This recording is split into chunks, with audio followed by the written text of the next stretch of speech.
algo que en la CIP estamos también apoyando para que esto pueda ocurrir como una tendencia en otros países. Obviamente hay pruritos de todo tipo, de gente que está en contra o está a favor. Ayer Marty Baron decía que en la prensa de Estados Unidos, y algo que lo escuchamos a nuestro expresidente Edward Seaton, no estaría de acuerdo a la prensa estadounidense, pero sí el modelo europeo ha calado fondo en otra perspectiva, y especialmente por el tema de la pandemia.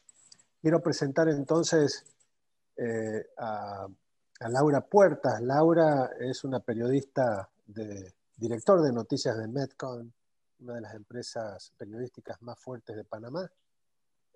Tuve la suerte de conocerla en el 2015 cuando viajamos allá a la Cumbre de las Américas con Chicho, con Gustavo Mome, ya que Laura era muy amiga de Chicho porque son los dos de origen peruano, obviamente. Y a partir de ahí dijimos, Laura tiene que estar en la CIP, Metcom tiene que estar en la CIP. La hemos convencido y a partir de ahí viene trabajando con nosotros desde el 2015, que fue aquella cumbre, y actualmente Laura es la presidenta de la subcomisión de Salta, que promueve los principios de nuestra declaración de Salta sobre libertad de expresión en el ámbito o en el ecosistema digital, dentro de lo que es la Comisión de Libertad de Prensa que dirige aquí, que está presente Carlos Jornet.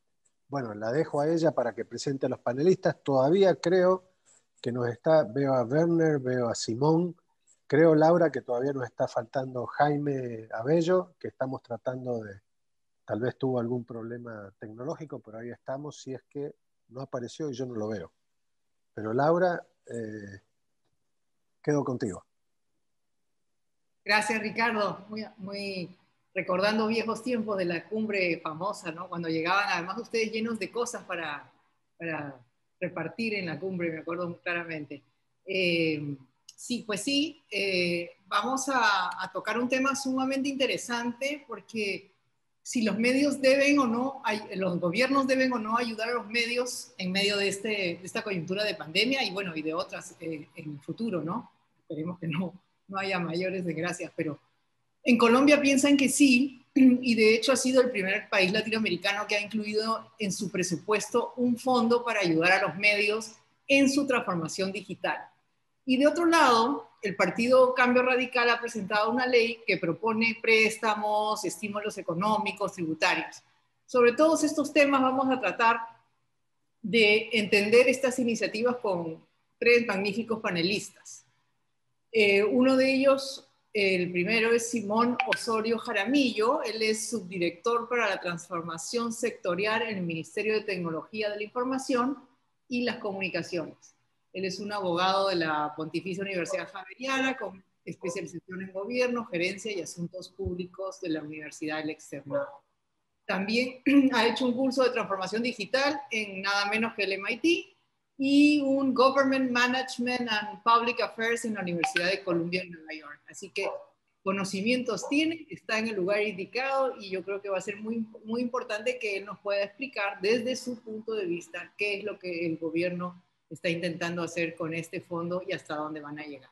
Por otro lado, tenemos a Werner Sitzman, que es director ejecutivo de la Asociación Colombiana de Medios de Información, el AMI, que agrupa a los medios noticiosos más importantes del país.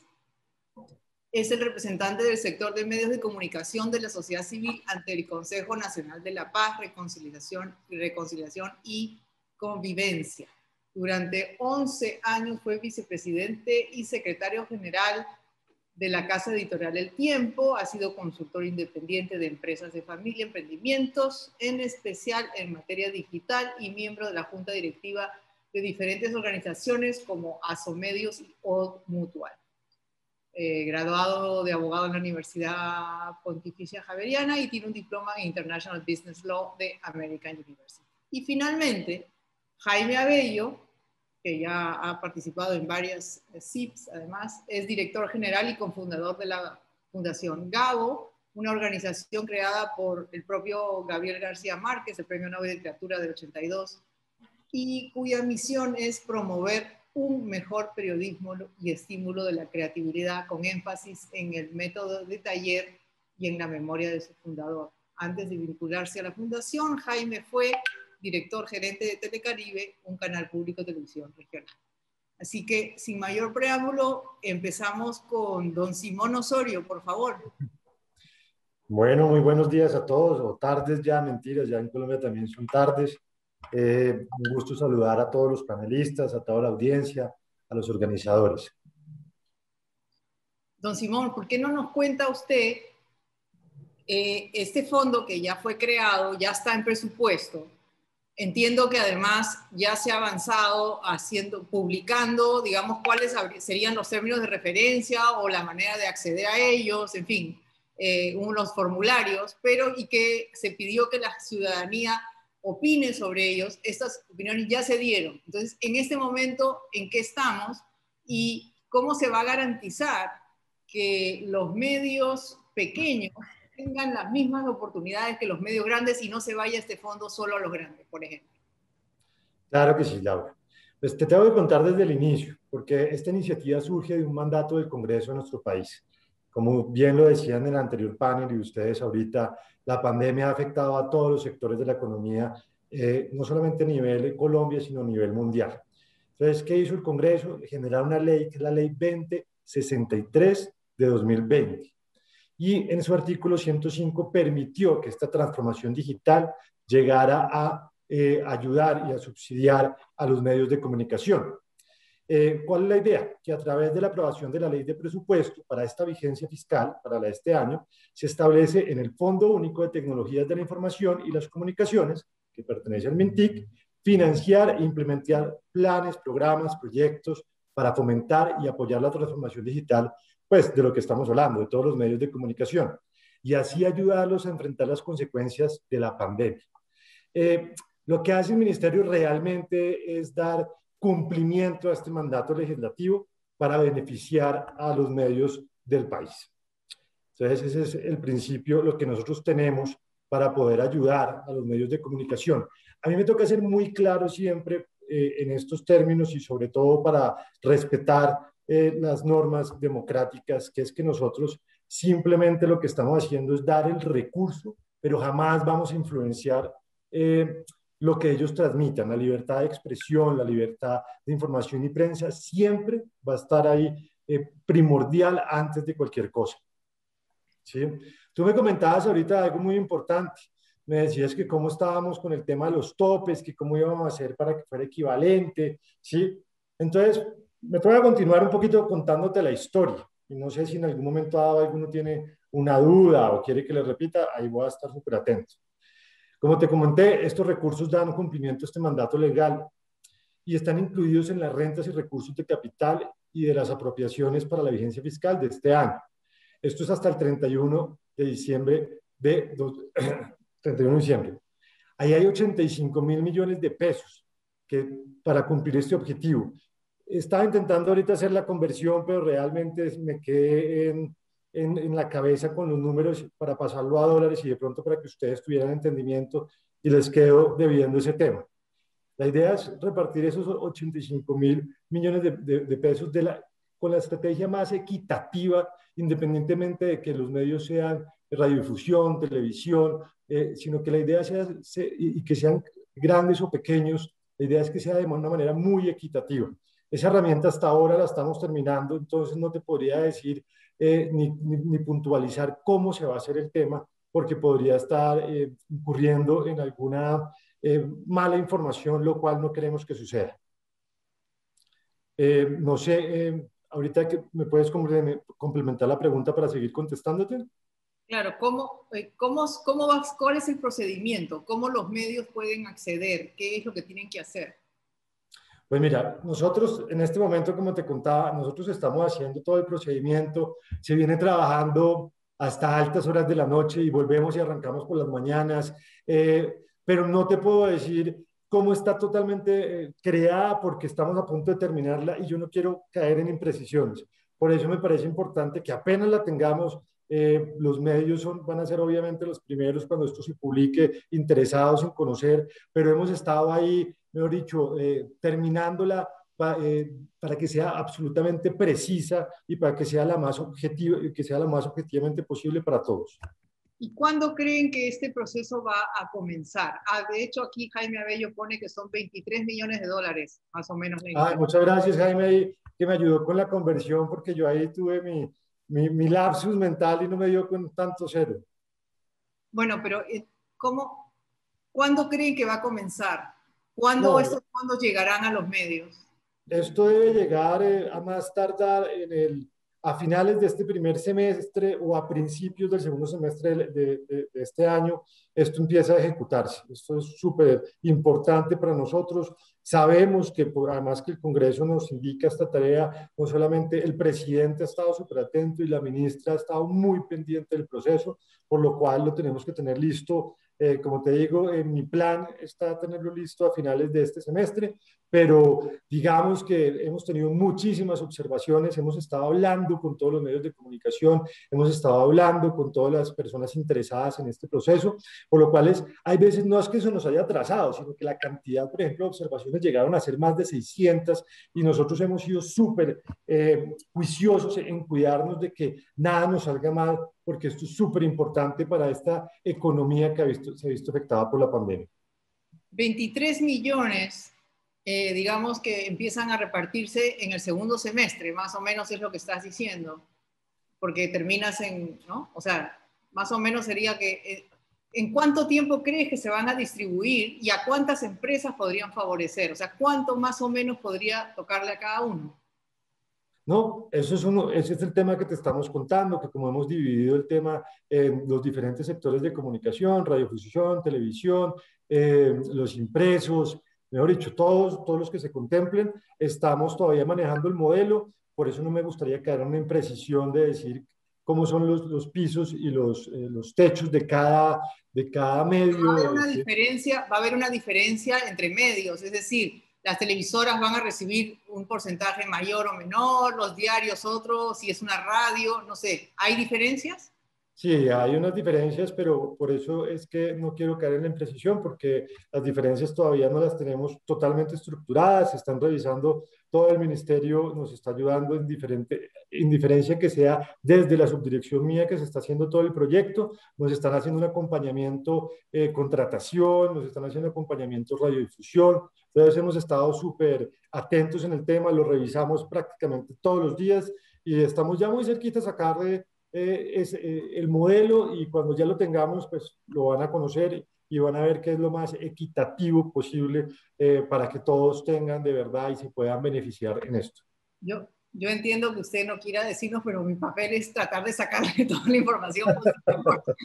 Sí, no, yo te entiendo, pero no quiero caer en imprecisiones. ¿Cómo van a garantizar la transparencia? Ya, esa está fácil. Van a tener una web, se va a saber cuánto le dan a cada uno, no sé. No, el proceso es completamente transparente, mejor dicho. ¿Cómo va a ser completamente transparente? Porque la palabra transparencia se usa mucho y a veces se desgasta. Entonces, lo que yo quiero preguntarle es específicamente, ¿cuáles son los mecanismos de transparencia que van a haber para la asignación de esos 23 millones a los medios de comunicación para que no se vea que se están favoreciendo, por ejemplo, a los amigos del gobierno y desfavoreciendo a los enemigos? No, se está haciendo una convocatoria para una universidad pública que maneje todo el tema de transparencia. Haz de cuenta, y no me gusta ser impreciso en la palabra que voy a utilizar, pero es como una interventoría. Ellos nos van a hacer un seguimiento, además nosotros vamos a hacer un seguimiento. Aquí, como tú lo dices, no se va a favorecer a ningún medio amigo del gobierno. Aquí la idea es reactivar económicamente a todos los medios de comunicación. Pero esta información va a ser pública totalmente. Sí, totalmente. ¿Cómo va a ser pública? ¿Dónde se va a publicar? Aquí nosotros tenemos unos procesos, no sé si ustedes los conozcan, que son el tema del SECOP, son procesos que permiten transparencia en cualquier proceso que se va a contratar, independientemente que sea este proceso de medios, todos mis procesos pasan por el SECOP. ¿Y cuál es la idea? Que todo el mundo tenga la oportunidad de objetar, de hacer comentarios, de que cualquier cosa que pase, nosotros lo sepamos. Entonces, siempre hay, pues, ese principio de transparencia lo estamos respetando, no solamente en este proyecto, sino en todos. Ok. Bueno, vamos, no se vaya, vamos a seguir conversando con usted, pero vamos a darle pase al señor Werner Sitzmann para que él desde el punto de vista de los medios, nos comente un poco de cómo ve este proceso, el proceso del fondo, y también cómo va el otro proyecto de Cambio Radical. Buenas tardes a todos, Laura, mucho gusto volver a verte, así sea virtualmente. Ricardo, todos los asistentes, un gusto estar nuevamente en esta reunión de la CIP, y lo mismo un saludo a los panelistas, a Simón y a Jaime.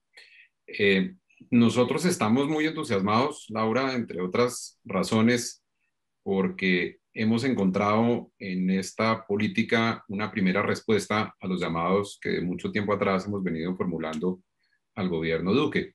Desde el año 2018 nosotros iniciamos una conversación con el gobierno en el sentido de llamar la atención sobre la realidad alrededor de la disrupción del negocio de los medios de información y los cambios que estaban afectando enormemente su sostenibilidad y de bastante tiempo atrás, para indicar que Colombia debería ser, como lo ha sido en muchas otras ocasiones en la región y en el continente, un pionero en ciertas iniciativas. Y nos parecía que abanderar la causa de buscar políticas públicas para garantizar efectivamente derechos constitucionales como lo son la libertad de expresión, la libertad de prensa, el derecho a la información, es algo que no se pueda quedar en el papel, así sea un papel muy importante como es la constitución política de un país, pero indicamos que había una responsabilidad institucional, y no solo del gobierno, sino del Estado en general, en el sentido de garantizar que esos derechos constitucionales fueran efectivos en la práctica, porque por el lado de la sostenibilidad del negocio tradicional de los medios, estábamos viéndonos expuestos a una muy alta posibilidad de que la pluralidad y la oferta informativa se viera dramáticamente reducida. Con ocasión del coronavirus, por supuesto, pues el tema se exacerbó, las cifras de caída en los ingresos de los medios incrementó de una manera muy grande. Yo empecé a liderar AMI, que fue la evolución de Andiarios, el antiguo gremio de los periódicos en Colombia, en el año 2017, y en ese momento hice un estudio sobre la realidad de los medios afiliados, y en los últimos 4 años, entre el 2013 y el 2017, en pesos constantes, ya habían visto una caída del 50% en sus ingresos. Y de ahí en adelante, 2018, 2019, la caída anual se ha mantenido en una tasa de más o menos el 10% frente al año anterior. Y eso es una reducción en los ingresos y en los márgenes que hace el negocio absolutamente insostenible. Y llamamos la atención del gobierno en ese sentido, y en la pandemia la llamamos ya con un clamor, con desespero, en el sentido de indicar que el detrimento en esos ingresos durante la pandemia con toda seguridad sería enormemente grande, y que existía la necesidad de que se priorizara algún tipo de política como una de las soluciones, porque son muchas, no es que el Estado sea el que tenga que venir a solucionar el tema, pero una de las soluciones alrededor de muchas necesidades. En su momento, por supuesto, hablamos del tema de la priorización del oficio de los periodistas como personal de alto riesgo, hablamos de medidas de seguridad, etcétera, pero al final, digamos, ya ha transcurrido este año, donde en efecto los ingresos cayeron un 40% frente al año anterior. Les decía, si 10% venía siendo dramático después de un 50% en los 4 años anteriores, pues este nuevo 40% lo reduce a unas dimensiones absolutamente insólitas. Alguien hablaba aquí tú mencionabas que trabajé en el tiempo durante muchos años, y en efecto cuando vendimos el tiempo al Grupo Planeta, por ejemplo, creo que es un dato que les puede interesar a los demás, solamente en el año 2017, en plata del 2017, solo el tiempo vendía lo que todos los periódicos colombianos vendieron en el 2019 en plata del 2019. Ese es el tamaño de la disminución y del drama que existe. Y lo cierto es que, mientras tanto, en paralelo, no han disminuido los costos de producción, al contrario, los retos que plantea la innovación, todas estas cosas fantásticas de las que hablamos en estos foros, exige inversión, y una inversión que hoy en día es de riesgo, porque son inversiones para apostarle a unos modelos que no sabemos si realmente funcionan, y en todo caso, pues la continuidad en la prestación de los servicios de información, pues es un tema que tiene un costo bastante alto. Entonces, como resultado de toda esta gestión pública adelantada desde el gremio de los medios de información, encontramos con complacencia, como decía, una respuesta positiva de la institucionalidad colombiana a finales del año pasado, en el sentido de haber logrado cohesionar mayoritariamente las opiniones políticas y la sensibilidad política alrededor de esta realidad, de tal manera de que Colombia fuera un país en el que se empezaran a formular políticas en favor de la garantía de la continuidad en la prestación de servicios de información en el país. Y esto ocurrió, como lo decía Simón, con un diálogo con las tres ramas del poder público, tanto con el gobierno como con el Congreso, como con la rama judicial. Lo mismo hicimos con los organismos de control, con los partidos políticos, con los líderes de los partidos políticos, indistintamente de sus tendencias ideológicas, y logramos en general lograr una cohesión y una visión muy similar entre todos ellos, en el sentido de que apoyar el futuro de los medios de información está íntimamente relacionado con la institucionalidad, con la democracia, con la garantía efectiva de estos derechos, y que en consecuencia esos esfuerzos deberían hacerse. Y como resultado de eso, el Congreso aprobó la iniciativa del gobierno en relación con las partidas presupuestales para el año 2021, donde está, entre otras, la utilización de estos recursos, que de pronto, Simón, vale la pena aclararle a la gente.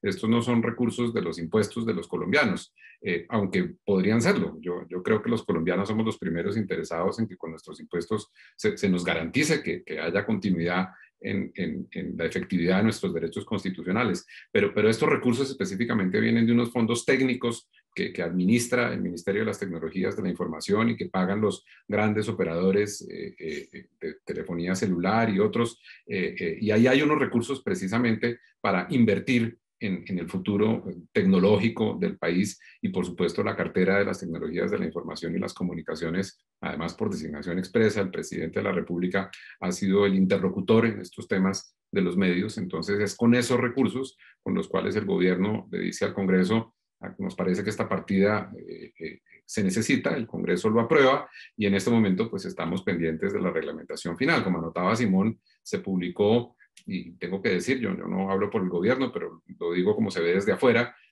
ha habido una transparencia y una apertura muy grande para el manejo del proceso, y se publicó un borrador de múltiples documentos relacionados con la convocatoria para participar en una especie de concurso para recibir unos recursos para financiar unos proyectos de transformación digital. Se hizo por categorías, entonces está la radio, está la televisión, la radio está dividida en distintas categorías: nacional, comunitaria, lo mismo la prensa nacional, la prensa regional, por supuesto los medios digitales. Se hizo una categorización, se fijaron unos parámetros dentro de los cuales se pueden mover los medios, que van desde proyectos de inteligencia artificial para quienes ya estén allá, si es que hay alguno, hasta temas muy elementales de gente que ni siquiera ha empezado a oír hablar de transformación digital, para que de distintas formas y con distintas iniciativas puedan presentar unas propuestas o unas ofertas serias de trabajo al interior de sus propios medios para recibir una financiación de estos recursos del gobierno, y con el único objetivo de asignar de usar los recursos para ese objetivo, no usarlos para otra cosa, pero sin ninguna contraprestación a cambio del Estado, porque no se trata de prestarle un servicio al Estado en forma alguna, sino simplemente de recibir esa ayuda. Y vuelvo a lo de que estábamos muy contentos con que esto haya sido la primera respuesta que recibimos en relación con nuestras solicitudes y nuestros planteamientos, porque la verdad es que lo que hicimos fue básicamente salir por el mundo a buscar qué antecedentes había. No pretendíamos inventarnos la rueda.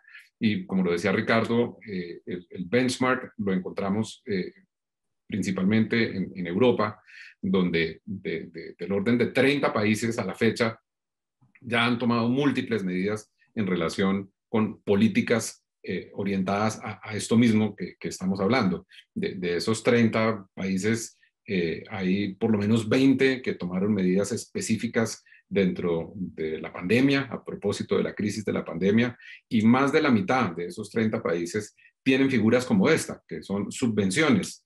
Aquí se ha utilizado la palabra subsidio, etcétera, pero no es que sea un subsidio a la operación, y mucho menos asignado en función de si me simpatiza o no me simpatiza, sino simplemente ha sido la estructuración de la posible adjudicación de unos recursos públicos para estimular la transformación digital, o para estimular la continuidad en la cuestión de servicios de información por parte de los medios, para garantizar que haya periodismo y que haya información para la gente.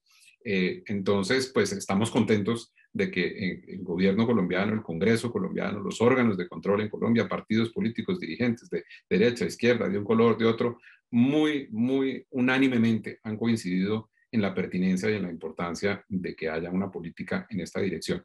En el caso nuestro, específicamente a los borradores de documentos, nosotros presentamos unas observaciones, todas muy orientadas a tratar de mejorar todo lo que tiene que ver con el proceso de adjudicación, precisamente por lo de la transparencia, como tú lo mencionabas, que haya unos criterios muy claros para calificar los méritos que tengan las propuestas, de tal manera que haya puntajes y que esos puntajes sean los que permitan que haya una priorización para la adjudicación de los recursos, que sea lo más objetivo posible. Igual los recursos son importantes, pero es una suma relativamente pequeña si estamos hablando de un censo como el que presentó el Ministerio, del orden de 2.200 medios posibles destinatarios de recursos. Si uno hiciera la simple división de los 23 millones de dólares por 2.200 medios, pues eso podrían ser 10.000 larguitos para cada uno, o sea, no es una suma importante.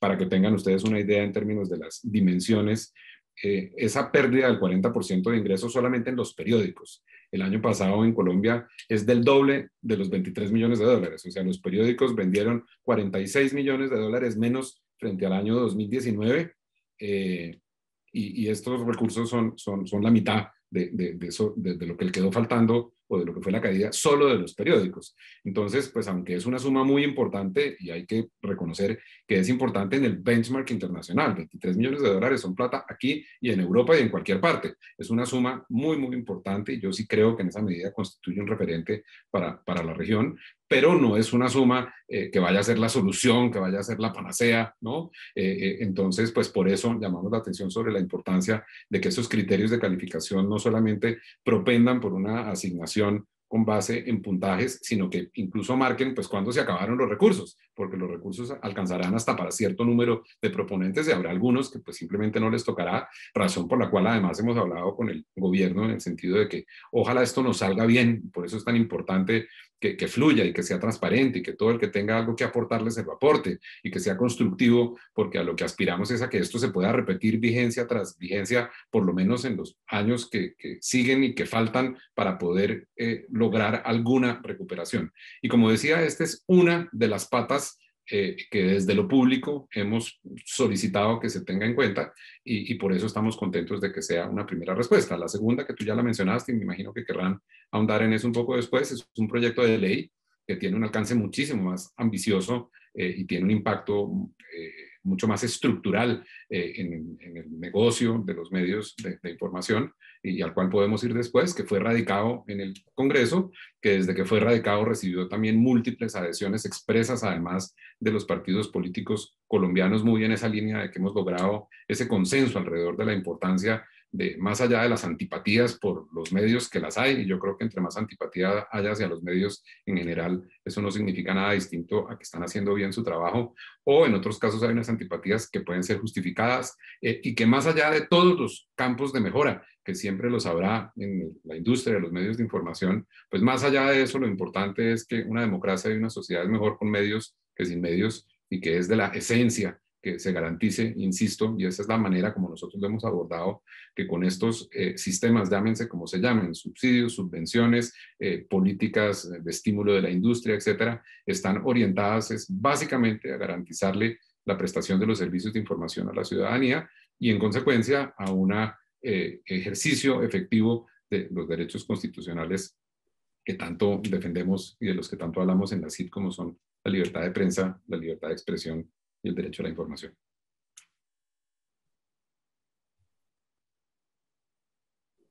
Volveremos en un rato contigo, Werner, para que nos expliques el proyecto, pero ahora invito a don Jaime Abello para que él nos trate de enfocar este tema desde el punto de vista de cómo tratamos de que sea algo exitoso, si hay algunos problemas, cómo hacer que se solucionen y que, digamos, tenga este proyecto un final feliz y estos 23 millones no sean solo ahora, sino que puedan año tras año ir dándose a los medios para lograr la ansiada transformación digital.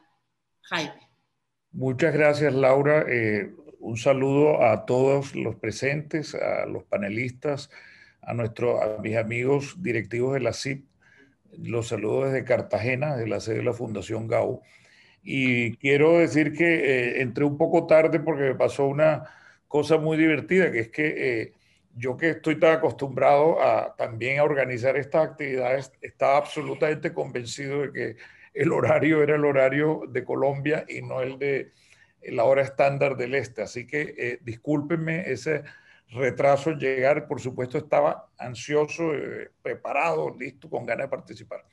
Tengo algunas reflexiones porque yo sé que este caso de Colombia es interesante porque puede servir de precedente para el resto de América Latina. Yo creo que lo primero que tenemos que ser conscientes es de que definitivamente hay dos presupuestos para analizarlo. Lo primero es la necesidad de que realmente lleguemos a un consenso sobre el hecho de que la información periodística, sobre todo de carácter independiente y libre, es un verdadero bien público.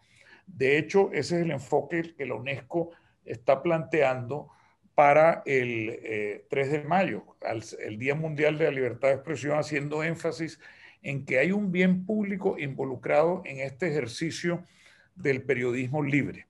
El segundo aspecto es que claramente el periodismo que se organizaba desde el punto de vista empresarial, con base en un mercado que era un mercado eminentemente financiado por la publicidad y, en segundo lugar, por las suscripciones, aunque en menor margen, está pasando por una crisis, como muchos otros sectores, de transformación del negocio, justamente por el paso a lo digital. En ese sentido, esa crisis ha significado un estrechamiento del mercado, y sabemos que no solo un estrechamiento, digamos, de las condiciones de mercados para el ejercicio o para el negocio y la actividad periodística en general, sino que además hay unos jugadores nuevos, lo que nos ha planteado, y la CIP misma lo tiene aquí al tratar el caso de Australia, que es el hecho de que hoy en día gran parte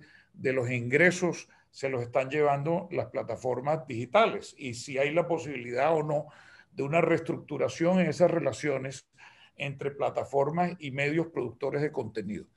En todo caso, al ser el periodismo un negocio en transición, lo que estamos viendo es que ha habido un cambio también en la manera de financiarse. Cada vez más sabemos que hay casos en los que ha entrado la filantropía. Hay muchos ejemplos de cómo la filantropía en distintos países, sobre todo en Estados Unidos, ha entrado a financiar el trabajo periodístico. Las universidades y las alianzas institucionales, ha habido el retorno a los sistemas de membresía y suscripción. Entonces la pregunta ahora es, bueno, ¿cuál es el papel del Estado, del financiamiento público, dentro de una nueva manera de entender la manera como vamos a organizar la economía de los medios? Entonces, yo creo que en ese sentido es un debate y una posibilidad que hay que contemplar. Así como, ¿por qué? Porque hace parte de cambios a los que debemos de pronto acostumbrarnos. Ahora, ¿cuál es el problema?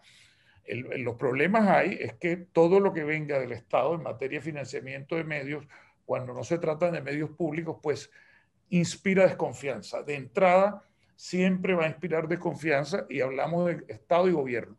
Esa desconfianza es más crítica en una época como esta, en la que ha habido un deterioro de la credibilidad de los medios. Todas las encuestas que se están haciendo, como la última de Edelman, muestra que hay un desplome de la confianza en las instituciones y dentro de ellas de los medios. Y desgraciadamente la relación con los financiamientos públicos inspira o contribuye eventualmente a la desconfianza, y corremos el riesgo de que sea susceptible de ser malinterpretada o mal utilizada políticamente, sobre todo en contextos de sociedades polarizadas.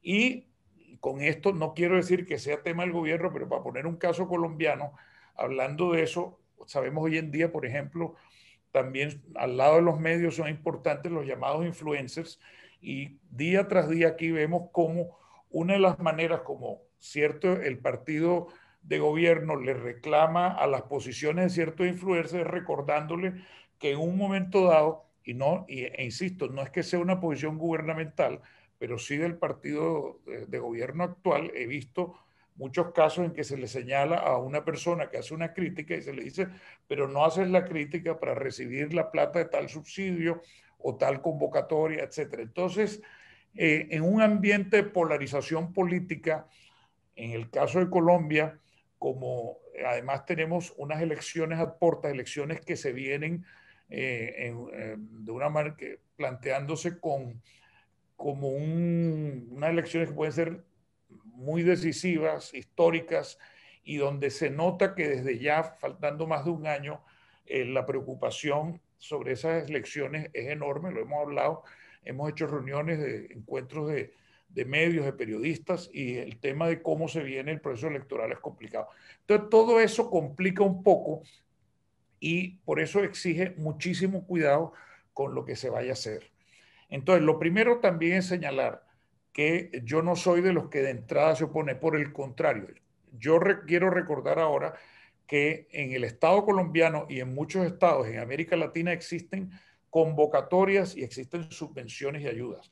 La existe, por ejemplo, para otros campos en los cuales es importante la independencia y la libertad de expresión creativa, como el campo de la cultura, como el campo de la producción cinematográfica. En Colombia se ha desarrollado toda una política en la cual hay distintos incentivos de orden tributario o de inclusive subvenciones económicas para industrias culturales, la llamada economía naranja. Hay incentivos a la innovación, al emprendimiento, a la investigación científica, a las ayudas a determinados sectores, por el sector agropecuario. Esos incentivos se traducen en subsidios directos o se traducen a veces en préstamos. Entonces, en ese sentido, el reto, es decir, lo primero es decir, no veo ninguna razón para que haya que excluir al sector empresarial de medios de una convocatoria que como esta, evidentemente tiene la intención de ser incluyente. En ese sentido, quiero decir que una cosa que aplaudo es que no se excluye a nadie. Es decir, este es para todo el sector de medios en su conjunto y con un ánimo de ser incluyentes. Fuera de eso, naturalmente, en la época de pandemia, se añaden justificaciones a todo lo que he dicho. Es decir, si por un lado existen la tradición de hacer convocatorias para estos distintos sectores, si por otro lado, este es un sector que está en transformación y que eventualmente necesita ayuda, como se plantea aquí, para su transformación digital, pues a eso se le agrega el contexto específico de la pandemia con su problemática económica, en la cual también hemos visto una irrigación de distintos sectores de muchas ayudas. ¿Dónde entonces está la manera de abordar esto? Lo primero es reconocer que el tema político es de muchísimo cuidado. Y el tema, entonces la pregunta es cómo asegurar las condiciones de independencia, de transparencia en la asignación de los recursos para que sea política y hacernos unas preguntas un poco más de fondo. Está por ahora planteado como una iniciativa temporal. Yo creo que deberíamos hacer el esfuerzo entre todos y aplaudo pues la posición del ministerio de asesorarse al máximo, de buscar hacerlo bien, porque esto debe darnos las bases para hacer una política un poco más permanente. Es decir, esto no debería ser posiblemente una política temporal. Qué bueno que esto diera pie a que en los próximos años, y como lo señaló Werner, además es interesante porque los fondos que maneja el Ministerio de TIC y Colombia tienen realmente una capacidad de inversión alta. Pues si logramos desarrollar un tipo de convocatoria que nos dé garantías a todos, pues creo que valdría la pena. Para eso, ¿dónde está frente al proyecto actual? Digamos, ¿qué veo de bueno y qué veo? Veo de bueno el ánimo incluyente, la suma inicial es una suma interesante, el, el, el apelativo general es para transformación digital. Las inversiones básicamente no son inversiones en gastos operativos, sino, por ejemplo, en comprar tecnología, lo que está planteado, pues por lo menos hasta ahora en los borradores, pero en cambio no veo tanta claridad en cuanto a la manera como se evalúan, ni en los criterios, ni en la función de evaluar. Es decir, la pregunta es, esa evaluación, por lo que deduzco de lo que dice Simón, se piensa contratar posiblemente una universidad pública para que haga la tarea de evaluación. Pues está muy bien, pero debería haber un poquito más de claridad porque hasta ahora lo que hay es sobre todo una lista, digamos, de en qué se puede gastar la plata, pero no cuáles son los criterios. En Francia, por ejemplo, existen unas ayudas que pueden ser individualmente hasta de 50.000 euros. Esas ayudas están enfocadas a la innovación. Es decir, el criterio que marca la diferencia es ideas innovadoras. Entonces, invertir en ideas innovadoras. Ahora, de todas maneras, yo percibo que aquí todavía hay que darle un poco más de claridad a ese punto. El otro aspecto es que posiblemente el sistema de evaluación no debe depender solo de un técnico y de los funcionarios que luego van a repartir dentro de los que se han evaluado positivamente, y tampoco está claro con base en qué criterios se van a repartir los montos individualmente. Es decir, el equipo del ministerio va a recibir esas evaluaciones y luego mediante resoluciones va a hacer una asignación individual, pero tampoco hay claridad sobre cómo va a ser ese reparto de la torta. La torta ya está subdividida, por lo menos en los borradores de discusión. Deduzco por la intervención del doctor Osorio que eso es revisable todavía, los montos seguramente se pueden revisar, pero hay unas asignaciones en que los primordialmente, digamos, la prensa, la radio, en fin, y como digo, insisto, tengo la impresión de que es bastante incluyente. Entonces yo haría, mi recomendación sería, hagamos el esfuerzo de que esto salga muy bien, de que se convierta en un modelo interesante, de que el proceso de evaluación sea realmente claro, impecable. Creo que sería bueno que hubiera, en el caso francés, que es el que yo investigué para buscar un benchmarking, hay un grupo mixto en el cual los proyectos al final no son decididos previa evaluación. Primero viene el proceso de evaluación, pero luego hay un comité en que hay tres clases de personas. Son los funcionarios, los representantes de la industria y lo que se llaman unas personalidades calificadas del sector periodístico. Finalmente, yo creo pues, que el otro aspecto que también nos preocupa es que, bueno, esta semana nuevamente sale un informe de Reporteros Sin Fronteras en que aparece Colombia como el cuarto país con peores condiciones de libertad de expresión en América Latina.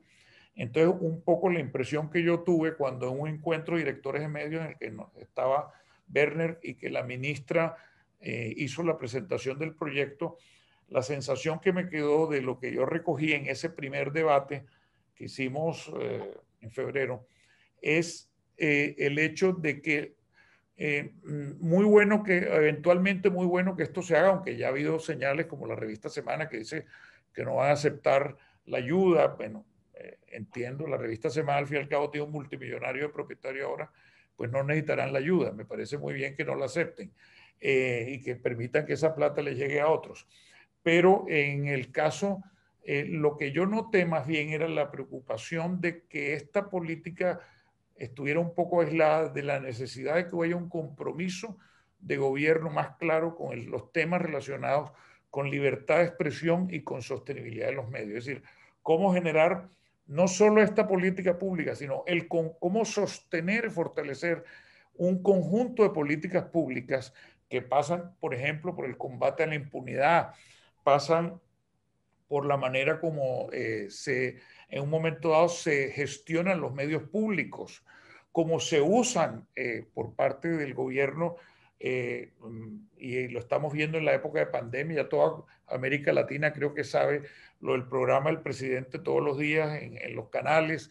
Todo, o sea, hay un paquete de problemas que sería bueno sentir que el gobierno no solo se preocupa por este aspecto específico de financiar tecnología y financiar capacitaciones para la transición, para la transformación digital, sino que realmente desarrollar una política más integral de apoyo a la idea de la información periodística libre e independiente como un bien público.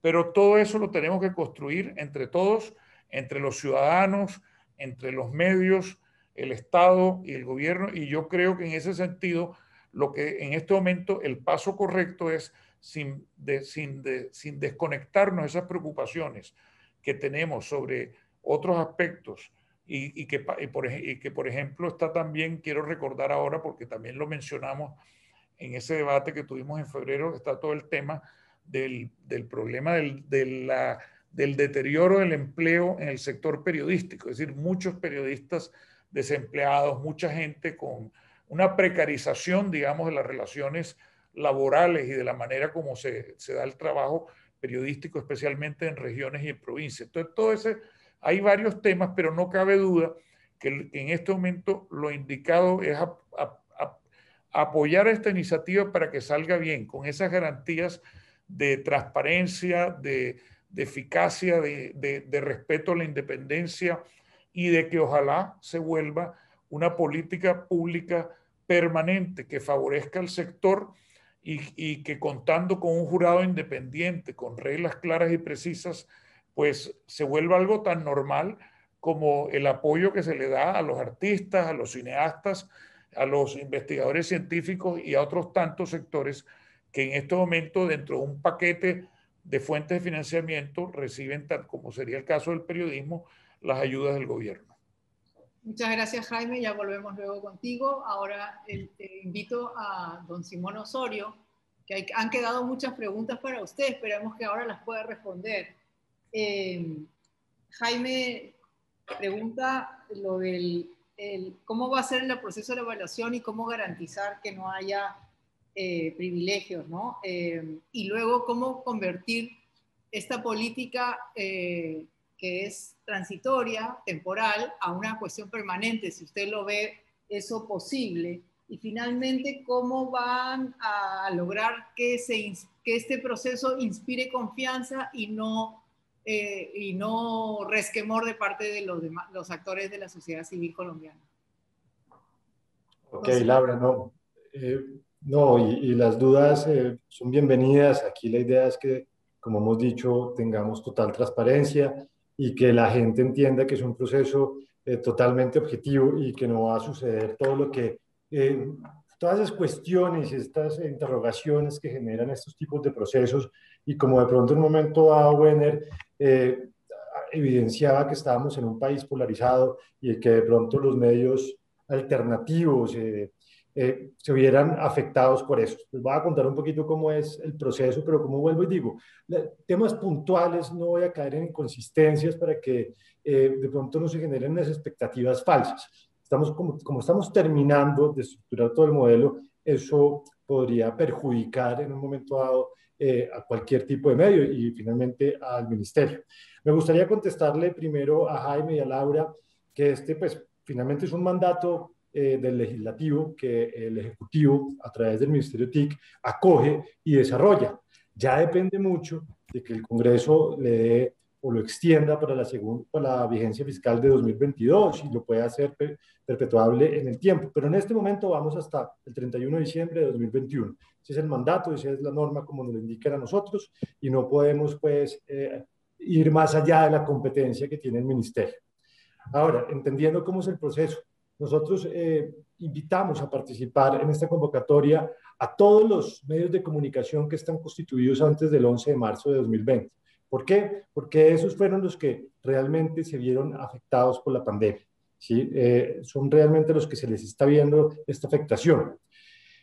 Segundo, estos medios de comunicación que se encuentren debidamente constituidos, autorizados y habilitados para operar de acuerdo a las normas legales de nuestro país. No puede ser un medio que de pronto no cumpla con esa normatividad. Y tenemos requisitos de carácter técnico, jurídico y financiero, que son los que estamos terminando de hacer para la convocatoria. Quiero hacer una claridad y aquí permítanme, yo abro una diapositiva porque es que nosotros hemos venido trabajando esto con Asomedios de Comunicación, la AMI, hemos hecho mesas de trabajo con la Federación de Medios de Comunicación, FEDEMedios, Asociación Mundial de Radios Comunitarias, AMARC, También hemos hecho mesas con Mesa Nacional de Radio y Red Interactiva de Colombia. Hemos hecho la gran encuesta a los medios de comunicación. Hemos buscado que todo el mundo participe. Y lo decía muy bien Jaime, que de pronto Revista Semana y otros medios de comunicación no van a estar ahí, pero van a ser veedores, van a tener los ojos encima nuestro para que esto sea absolutamente transparente.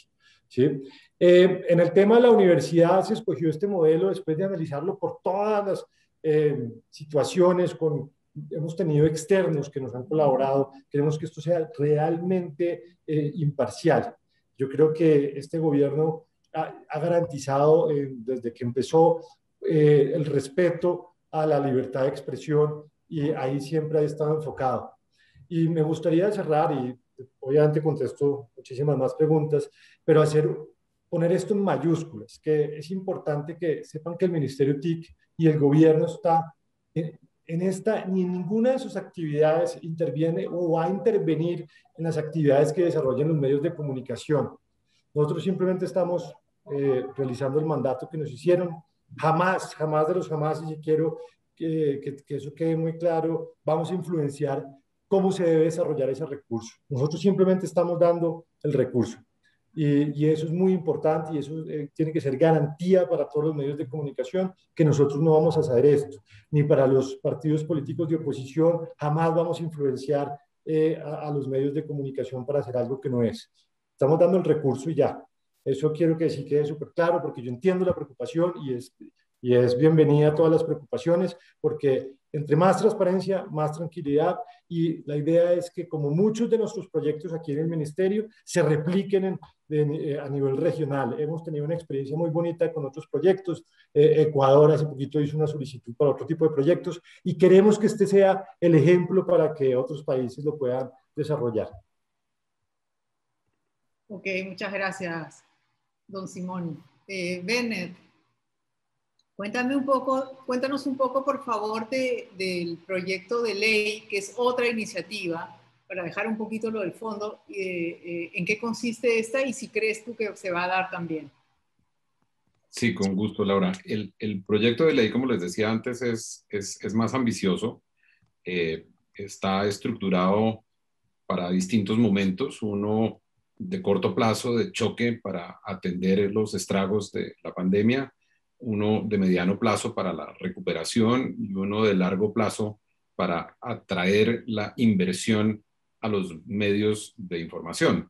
Desde el punto de vista de negocio, el nuestro hoy en día es un sector en el que ningún inversionista, o muy pocos al menos, o algunos bolsillos alrededor de los cuales se cuestionan cuál es realmente el trasfondo, pero desde el punto de vista de la inversión tradicional en algo que debe ser rentable de alguna manera, pues nadie lo está considerando, y esa es otra de las razones por las cuales en el largo plazo podría haber un déficit en la oferta de medios. Y si bien es cierto que hoy tenemos un gran auge lleno de ilusiones y de buenas intenciones de emprendedores con proyectos digitales, todos sabemos que esos medios, que además cuando les funcione, como decimos en Colombia, cuando les suene la flauta, van a empezar a sufrir los mismos problemas que tienen los medios grandes, porque finalmente el negocio se sostiene de la misma manera y está detrás de las mismas patas. No son medios que van a tener la capacidad de hacer cobertura nacional, reportería, investigación, etcétera. Entonces, tenemos que prever que una inversión de capital importante en el largo plazo se requiere para el sector. Y tiene cosas muy importantes que también creo que son un referente clave para la región, el proyecto. Tiene que ver con algo de lo que mencionaba Jaime, como ese bien público que debe ser la información. Es un proyecto que por primera vez se refiere a eso, la información como un bien esencial, ¿no? Un bien esencial y público, que en razón de eso exige y amerita políticas públicas.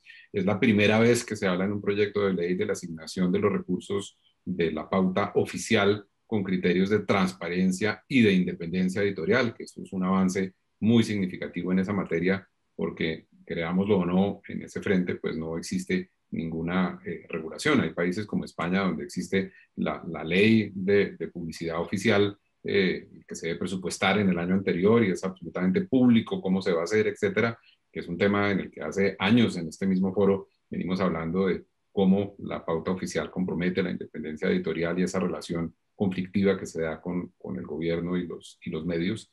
Entonces, este proyecto también toca ese tema y tiene un trasfondo muy importante que es el de una serie de estímulos tributarios o fiscales para atraer la inversión hacia los medios de información nacionales.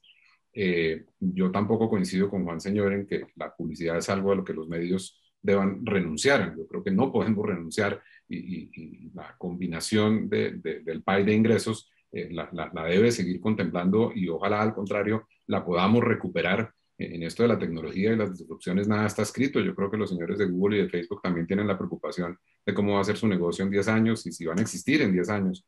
De manera que yo creo que no podemos renunciar a la publicidad y sobre todo necesitamos hacerle entender a las marcas, en particular a las marcas nacionales, la importancia de que asocien su comunicación comercial con marcas proporcionadas a las suyas. Y eso no necesariamente está en las clics y en los clics y en la masividad de lo que ofrecen las plataformas. Entonces, en este proyecto se plantean unos estímulos tributarios muy interesantes y muy importantes para decirle al sector privado. Por eso les decía que todo este diálogo es múltiple, ¿no? Es por un lado con el gobierno, por otro lado con el sector privado. Con el sector privado nosotros también hemos estado hablando sobre la importancia de entender lo que son y lo que significan los medios de información y por qué hay que apoyarlos y por qué hay que invertir en ellos y por qué, entre otras cosas, hay que seguir invirtiendo en publicidad en ellos. Pues para afianzar ese mensaje, a través de este proyecto de ley, pretenderíamos que en el país haya unas políticas fiscales para estimular la inversión en los medios de información. Entonces, estamos pues muy esperanzados porque es la primera vez en muchos años, hasta donde tengo entendido en la historia de un gremio como Diarios AMI, eso no había ocurrido nunca y es la primera vez en la que, lástima que sea en un contexto de crisis, de pandemia además, pero enhorabuena, se está hablando de una posible política tan comprensiva del tema. Por eso, y no puedo dejar de mencionarlo, claro que con esto no quiero incomodar a Simón, que no tiene nada que ver con la película, dicho sea de paso, pero estamos un poquito sorprendidos de que en la reforma tributaria que el mismo gobierno ha radicado, el Ministerio de Hacienda, lejos de incorporar algunas de estas iniciativas que hubiéramos esperado que las incorporara en un proyecto de reforma fiscal que se supone está orientado a la reactivación económica, y ustedes mejor que nadie saben que los medios y la publicidad son fundamentales para la reactivación económica, pero es un proyecto en el que, como ha ocurrido en el pasado, no solamente se eliminan unas pocas ventajas que históricamente y de tiempo atrás han tenido los medios en Colombia, sino que se les da un tratamiento donde lejos de ayudar perjudican. La explicación tributaria es un poco compleja, pero en resumen, unas exenciones del impuesto a las ventas que existen hoy para las suscripciones, para la venta de ejemplares, para la venta de las publicaciones, como las llamamos en Colombia, de carácter científico y cultural, para la venta de publicidad en medios regionales chiquitos y en radios chiquitas, medios impresos pequeños y radios pequeñas que tenían unas prebendas, las cambian y por la forma en la que las cambian, entonces van a tener un sobrecosto con el cual pueden llegar a perder márgenes entre el 5 y el 19%. Entonces ahí uno dice, esta pues claramente tendría que ser una confusión técnico-tributaria de alguien que escribió mal y que esperamos que lo corrijan, porque claro que el mensaje es muy contradictorio, ¿no? Política por una cartera y no política, o al contrario, política en contra por otra, pero creemos que obedece más un poco a la técnica fiscal con la que se redactan este tipo de normas y un poco la política que hay detrás del manejo de la política tributaria. Entonces esperamos que se corrija. Pero este proyecto, que es independiente al tema de la reforma tributaria, que requerirá del apoyo del gobierno, por supuesto, y así lo hemos venido subrayando, es realmente un proyecto fundamental. Y como decía, si logramos que salga al otro lado, que esperaríamos que así sea, requiere el apoyo del gobierno, porque los temas tributarios y el presupuesto en función de los impuestos es una competencia del Ejecutivo, pero si sale ese proyecto y logramos que una política como la de estos recursos del Ministerio se vuelva una política permanente al menos durante un tiempo, más el tema de lo que nos corresponde como sector en términos de innovación, en términos de experimentación, de evolución, temas como la negociación con las plataformas. Colombia es el tercer país de la región al cual en este mes va a desembarcar Google con su propuesta de participación en el Google Showcase.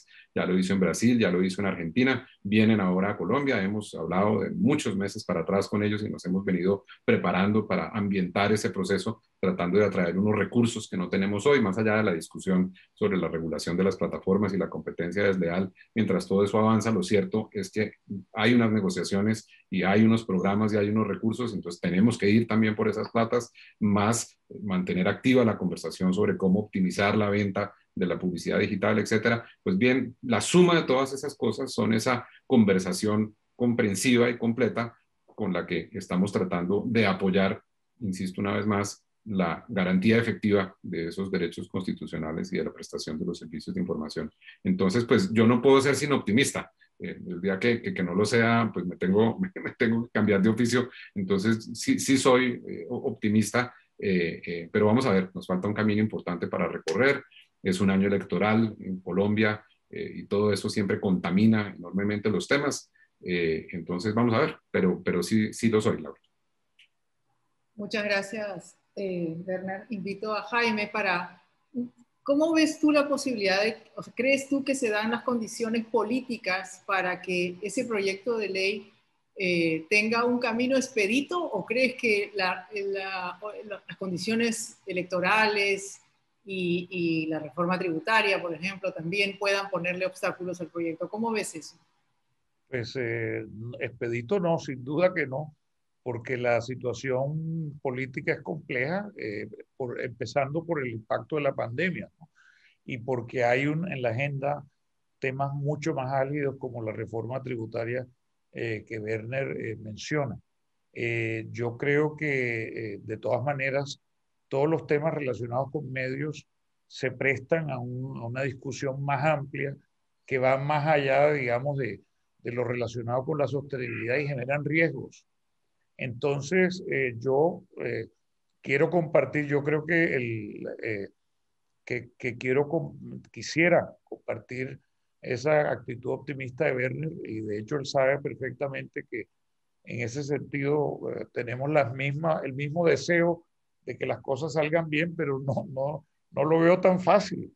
No lo veo tan fácil y además, ciertamente, mm, yo creo que en general una cosa que me preocupa es de verdad no descuidar, porque yo sé que no es la intención del gobierno, pero en general hay unas condiciones de deterioro de las prácticas de la libertad de expresión y de las prácticas periodísticas que no solo afectan este sector y que tienen que ver sobre todo con por ejemplo, el trabajo que se hace en las regiones, los cambios que está complicado. Es decir, hay un resurgir de factores de violencia en Colombia.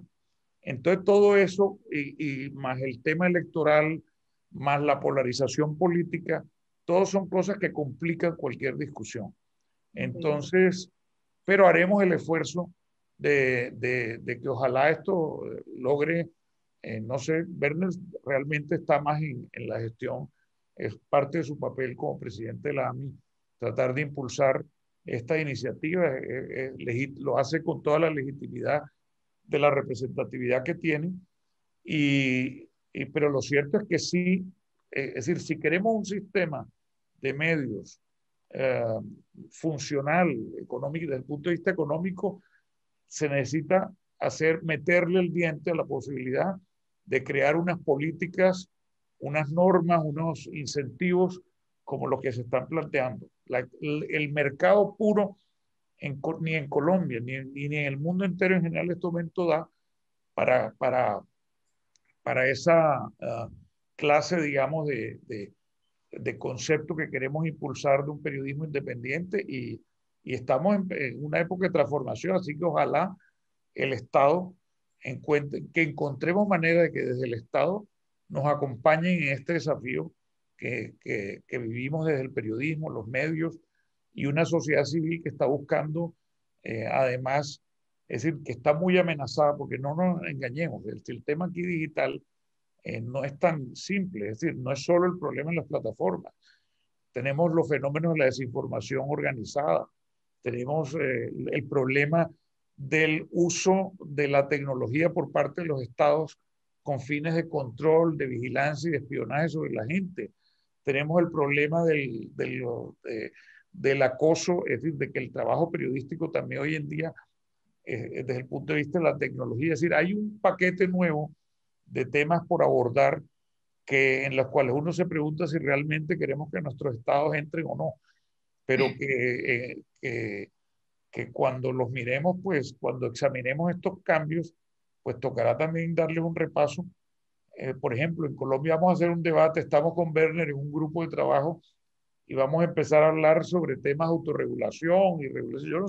Es decir, hay definitivamente una agenda fuerte, pero ciertamente tenemos que hacer todo el esfuerzo que se pueda por mostrar un sector periodístico comprometido con unos valores democráticos y con la ética, recuperar la credibilidad para poder tener esa capacidad de argumentación ante los políticos y ante el Estado, y no pues, que surjan nuevos Trumps tropicales, así como sabemos que en Centroamérica ya hay unos y en otra parte, y en Sudamérica también. Entonces, vamos a ver cómo se plantea este debate, pero no es fácil, realmente no es fácil. Gracias. Nos quedan 15 minutos, ¿no es cierto? 15 minutos me parece, ¿no, Ricardo? Para poder abrir a preguntas. Invito a que participen si alguien quiere hacer una pregunta a estos tres panelistas. Sí, creo que sería bueno, Alejandro. Veo que entre vos y Jaime se han respondido y te has preguntado si la puedes hacer pública. No todos están mirando el chat, creo que es importante. ¿Me hablas a mí de Ricardo Alejandro Aguirre? Exactamente, sí, disculpe. Bueno, sí, la pregunta mía eran dos. Número uno, me pareció entender de parte del señor Sitzman, a quien me da mucho gusto saludar y expresar mi gratitud a todos por su presentación, de que no se trataba de recursos que se califican como impuestos, sino más bien recursos que manejan un ministerio, creo que proveniente de teléfonos móviles y otros costos que se le agregan a usuarios de distintos aparatos y servicios. A mi forma de ver son impuestos de todas formas, son impuestos de usuarios en Estados Unidos le dicen users fees, pero un user fee en Estados Unidos, como uno lo tiene que pagar, termina siendo un impuesto. Eso es mi opinión, pero si me he equivocado y no es eso, quisiera que explique un poco más la proveniencia de esos fondos, ya que en realidad se podrían utilizar para otras cosas en cualquier momento. Y la segunda pregunta era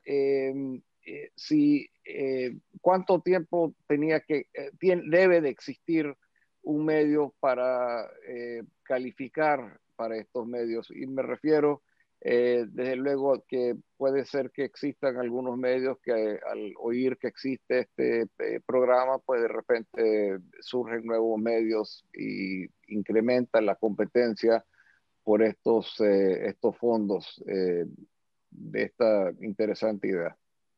Yo diría, si me permites, Alejandro, aprovecho a hacer un par de preguntas más, porque nos quedan 13 minutos para que todos los comentaristas o los panelistas puedan responder y sabiendo los tiempos que tenemos, ¿no? Y creo que acá hay otra de Carlos Jornet, que lo que estás preguntando, Carlos, para este panel también, si esto abarca a todos los medios o si abarca a los medios que se tienen que transformar, o sitios unipersonales también, por ejemplo, como medios periodísticos. Y en el caso mío, una pregunta que tiene que ver con lo último que comenta Jaime, de que se está formando, tienen este grupo formado con Werner, para hablar de, más que de la calidad periodística, si mal no entendí, sobre el tema de autorregulación y cómo hacer. Y tengo miedo si esa conversación no puede derivar en que se creen diferentes tipos de medios. Los que se creen medios que realmente son de calidad, que tienen un montón de procesos y requisitos internos, y otros medios que son normales, digamos, y que el gobierno puede decir, bueno, o las juntas o la universidad puede decir, bueno, estos medios porque no cumplen con la ética periodística, que es algo muy difícil de valorar en un medio, y dentro de un clima de libertad de expresión, creo que también tienen derecho de que haya medios sensacionalistas o de todo tipo de medios en una sociedad pluralista y de libertad de expresión. Y temo o pregunto si esto no podría terminar siendo un talón de Aquiles para esto que se quiere hacer para que todos los medios puedan tratar de participar de estos subsidios o dentro de la ley o dentro del decreto del Poder Ejecutivo con igualdad de condiciones y con debido proceso. Y ya con estas preguntas creo que se van respondiendo a Alejandro, a Carlos y a mí, creo que ya Laura vamos a tener... Vamos a terminar la hora del coffee break. Yo comienzo con las respuestas, es decir, Alejandro, tal como te dije, las respuestas son sencillas. Los medios tienen que ver, para que accedan en el borrador de reglamento, para que accedan al mecanismo, tienen que existir desde antes de marzo de 2020, es decir, desde antes del inicio oficial de la pandemia en Colombia. Entonces, medios creados con posterioridad a esa fecha, no, o sea que tienen que acreditar esa existencia. Respecto a la pregunta de la naturaleza de los ingresos, es lo que se corresponde a lo que genéricamente en derecho tributario se llaman tasas. En este caso son básicamente ingresos relacionados con las concesiones y las licencias que el ministerio otorga. No tanto directamente sobre una tasa que le llegue a los usuarios, sino en general, por ejemplo, la concesión de televisión por suscripción, pues hay un pago anual. Lo mismo en el caso de la telefonía celular, lo mismo en los canales de televisión privada. Y eso es lo que alimenta el Fondo de Tecnología de las Comunicaciones, que es un fondo que ha manejado recursos muy importantes, porque por supuesto estamos viviendo en medio de una economía en el cual el sector de las TIC es un sector en crecimiento. Entonces, son ingresos públicos, de naturaleza pública, pero no son exactamente impuestos ni están directamente relacionados con los consumidores.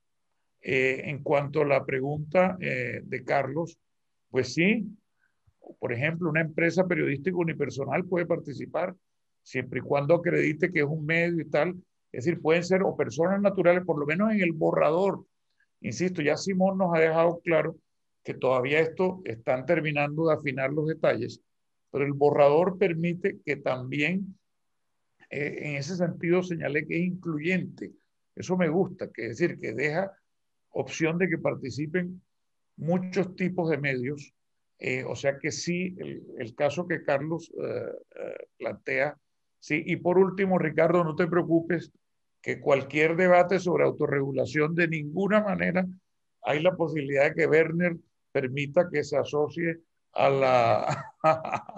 ni tampoco a nadie le interesa promoverlo. Más bien lo que queremos es airear. Yo sabemos que es un tema polémico y no se trata de decir que aquí hay unos mejores que otros, pero sí todo lo que hagamos por fortalecer, digamos, la idea de integridad, de la promesa ética.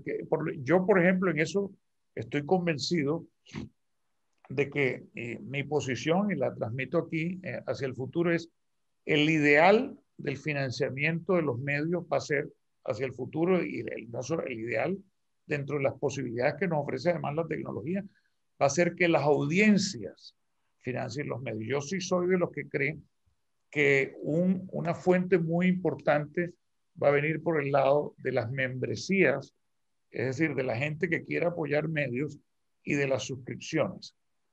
También le doy la bienvenida al ingreso de la filantropía. También le doy la bienvenida a nuevas alianzas. Pero todo esto va a demandar, independientemente del legítimo, sagrado derecho a que haya medios políticamente proselitistas o medios sensacionalistas o populistas, porque por supuesto que tienen su derecho, pero a todos aquellos que quieran de alguna manera funcionar alrededor de las nuevas maneras digamos, de legitimar una fuente de ingresos que tienen que ver con filantropía, con público, etcétera, pasa por lo que llamamos periodismo independiente y un periodismo que apuesta por la calidad, que busca una línea ética. Ahora, todo eso, por supuesto, no debe ser excluyente, pero sí debe, si en un momento dado, en mi opinión, se traduce en un fortalecimiento, yo creo que es una nueva manera de reclamar, digamos, todo esto. Ahora, insisto, para nada es una posición que esté ligada al desarrollo de estas políticas, y más bien lo que estamos es generando un debate sobre cuál es la mejor manera de pensar en los temas éticos en una nueva etapa. Pero Werner creo que quiere agregar algo. Werner, sí. Sí, Ricardo, yo tengo una percepción contraria. Yo creo que esta conversación abierta con sentido autocrítico desde los medios es fundamental en el proceso de evolución de la credibilidad. Y todo este discurso con el cual hemos sustentado esta gestión pública, porque a mí no es un gremio de lobby, nosotros no hacemos allá una gestión en representación de unos intereses y vemos cómo cuadramos unas cosas. No, es una gestión pública y tenemos una filosofía de favorecimiento no solamente de los afiliados, sino de los no afiliados, del sector. Y al contrario, el proyecto colaborativo de un gremio como AMI en su evolución es precisamente el de lograr una unión entre quienes han querido y podido unirse para favorecer al sector, porque tenemos la convicción sobre la importancia de eso, de periodismo y de medios de información para el futuro, y abordando todos sus retos, no solamente el de la sostenibilidad, sino el de las audiencias, el de los contenidos, el de la calidad. Y toda esa gestión pública con ese discurso renovado ha sido fundamental para lograr ese convencimiento y esa persuasión a actores tan distintos entre poderes públicos, partidos políticos, autoridades, y ojalá lo podamos hacer en particular con las audiencias, en el sentido de que los medios sí somos fundamentales. Y aquí se mencionaron temas muy de fondo, de la desinformación organizada, además, de la desinformación propia de la cultura actual, etcétera. Y esa conversación de fondo, paralela y permanente, porque esa sí va más allá de políticas transitorias, etcétera, sobre el quehacer periodístico, creo que es fundamental para legitimar con hechos lo que se plantea como propósitos en un foro de debate. Entonces, yo creo que son cosas que van de la mano. De pronto solamente precisaría frente a lo que dijo Jaime, que en efecto, Alejandro, estas platas las pagan, son los AT&Ts y los Conceles y ¿no? Todos los claros, todos los operadores, Movistar, ellos son los que le pagan al Estado colombiano por usar el espectro y por usar las frecuencias y esos recursos que vienen de particulares que explotan una concesión del Estado son los que alimentan ese fondo, pero creo que ahí Simón es el que tiene realmente el conocimiento técnico, por eso fue que hice la precisión en el sentido de que esto no era contra los impuestos, pero me atreví a decir que aún contra los impuestos, como lo dice el proyecto de ley, al crear unas extensiones y al crear unos beneficios que afectan mínimamente, pero afectan el recaudo, tiene que ver con esa obligación que tiene el Estado de disponer en nombre de nosotros los ciudadanos de los recursos para que a nosotros se nos garanticen las cosas más importantes. A nadie se le ocurriría que se recorten recursos para la defensa nacional, para la educación, para la salud. Bueno, por la vía de la información considerada como un bien esencial, pues es fundamental que el Estado en representación nuestra y aún con nuestros recursos haga los esfuerzos necesarios para que se den todas las garantías. Pero por supuesto el eje transversal de todo esto, como lo dijo Simón y lo reiteró en varias oportunidades, y dije yo que se ha incluido expresamente en el proyecto de ley, y ojalá Simón también en la convocatoria, fue una de las observaciones que hicimos nosotros, y él lo ha repetido 3 veces acá, es el tema de que en efecto, en forma alguna, se puede afectar la independencia editorial o se pueden plantear contraprestaciones a favor de nadie en el sector público a propósito de estas políticas. Don Simón, palabras finales, nos quedan 2 minutitos. No, pues yo la verdad estoy emocionado porque sabemos que vamos a transformar digitalmente los medios de comunicación, que vamos a ayudar a la reactivación de ellos. Sabemos que estamos terminando de pulir esto. Entiendo, vuelvo y digo, como las dudas que se le generan a Jaime y a varios periodistas en Colombia, y no solamente los periodistas. Vamos a garantizar que el proceso sea transparente. Por eso no pude dar con mayores especificaciones cuáles son unos puntos o cuando veo las preguntas si el mecanismo se puede acotar más. Muy pronto ya lo tenemos para que ustedes lo vean. Se han acogido todas las observaciones, mejor dicho, nos hemos empapado de todos. Es creerle, sé que va a ser que este proyecto se va a replicar en toda la región, es decir, va a todos los países. Es un proyecto realmente bonito porque cuando uno se pone a pensar cómo se ha afectado todos los distintos sectores de la economía por la pandemia y cuando uno tiene la oportunidad de ayudarles, independiente del color político, de cómo se expresen, uno se siente como ciudadano a gusto en eso. Entonces es creerle otra vez al gobierno. Esto es un gobierno garantista que garantiza los derechos fundamentales. Por lo tanto, cuando empecemos a desplegarlo, pues sería muy interesante que ustedes estuvieran como veedores, estuvieran ahí con nosotros, veedores internacionales que van a ver que es un proyecto que no va a tener mayores dificultades para respetar todos los derechos que se están exponiendo. Bueno, ahora sí le doy la batuta a Ricardo Trotti, son 2:30 exactamente. Yo soy una mujer de televisión, así que a mí me gusta terminar a la hora en punto. Gracias, gracias Jaime, gracias Werner, gracias Simón por la paciencia. Ricardo.